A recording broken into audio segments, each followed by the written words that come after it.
Good morning, and welcome back to Speak Van Holding 247 ETC.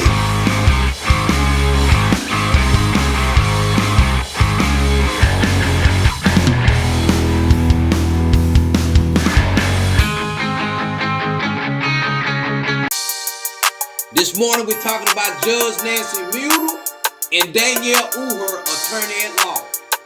Both made for the streets because they don't want to comply with the law. Go on now, get on out of here. Bust your feet.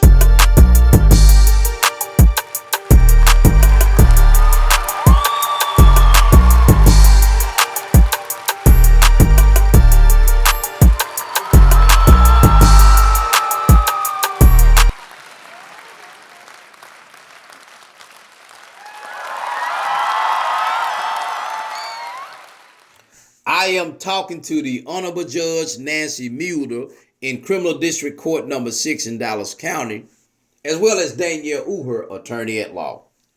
Both of you clowns listen up real good. It has come to my attention that on October the 3rd, 2024, during the hearing on Danielle Uher's motion to withdraw his counsel in regards to the state of Texas versus KAREN GAONA, that y'all bullied KAREN GAONA, her family, her mother and father, and her sister Abigail into believing that I committed a crime in the video. Now, let me be clear on something, Judge. This case is sui generis. Why? Because you saw the video. So you know any affidavit by a peace officer to secure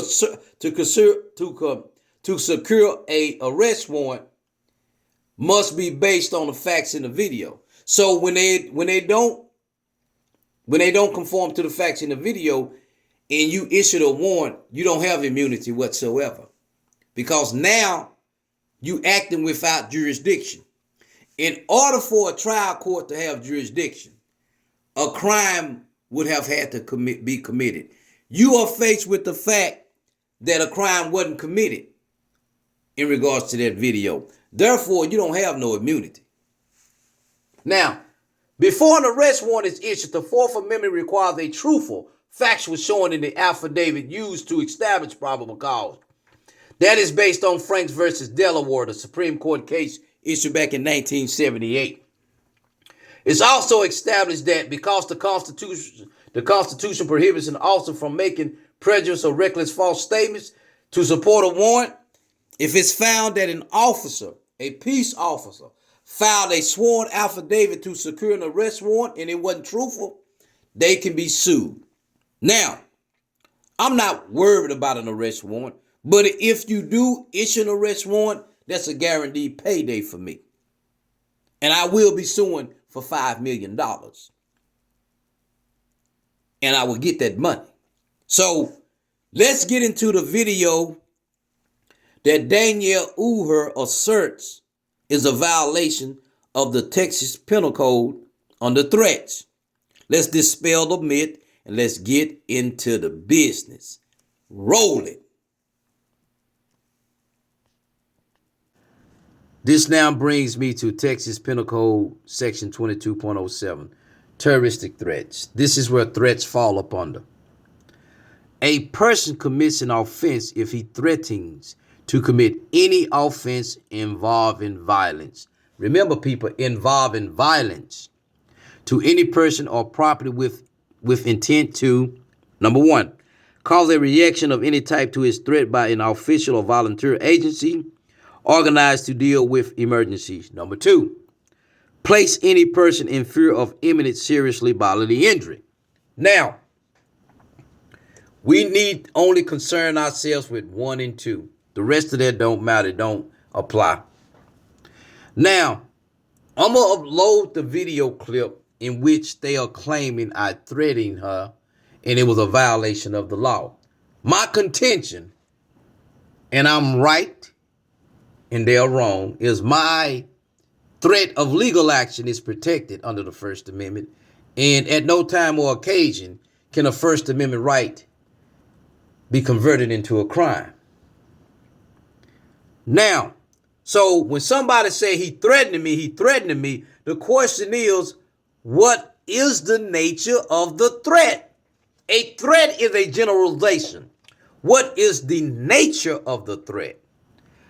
Now we finna get into the nuts and bolts of this alleged threat in which the Honorable Judge Nancy Mueller has informed KAREN GAONA and her family that she would have me arrested.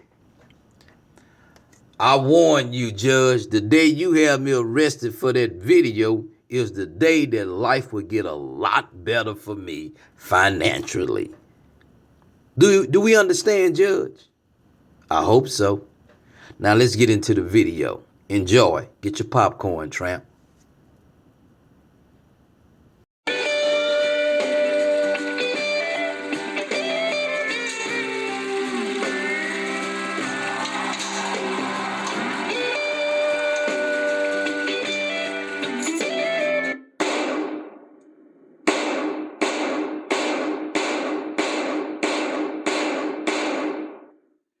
Now sit down, Danielle Uher. The next time, I won't shoot in the air.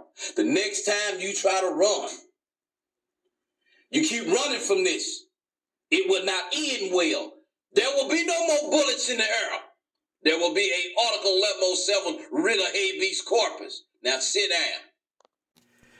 As you can see, ladies and gentlemen of the jury, Judge Nancy Mueller, Danielle Uher, prosecutors and police and the public, the threat that Mr. Simmons made is nothing of a violent nature, but everything of a legal nature. The Article 1107 is a writ of habeas corpus. Therefore, the allegation that the threat that Mr. Theodore Simmons made somehow warrants the withdrawal of Danielle Uher or somehow constitute a crime in Texas is wholly fantastic and delusionary and lack a factual or legal basis. Therefore, I have unanimously, single-handedly stripped Judge Nancy Mueller and Danielle Uher of any power to arrest me based on the video. Now let's get into why y'all really are trying to pretend like I committed a crime. And it goes to the indictment. Now, pay close attention. And I'm going to say it again. This is the only way that KAREN GAONA can walk free. But let's review some things, and I'm going to get right back into the business. See, when you mess with me, you mess with one of the greatest legal minds in the world. See, you can only intimidate the weak and uneducated that does not have a education in the law. When you're dealing with me, you're dealing with pure TNT. Kaboom! Let's go, baby. Welcome to Fatal Variances, a legal deep dive. Picture this. You're in a courtroom. A high-stakes criminal trial is underway. Suddenly, a fatal variance disrupts the proceedings. But what is a fatal variance?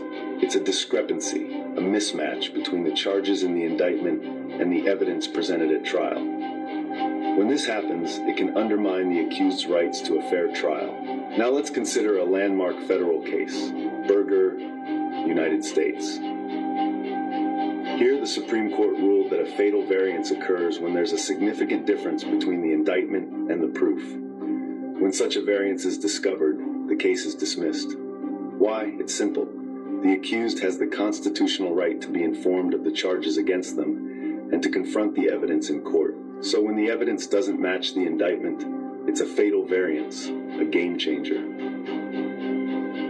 This is a crucial aspect of our legal justice system that ensures fairness. It's a reminder that the justice system is imperfect and must have checks and balances in place to protect our rights. Remember, you must assert your rights to preserve your fairness. This brings me to indictment number F2176370, compelling prostitution under the age of 18. Look at this indictment, people.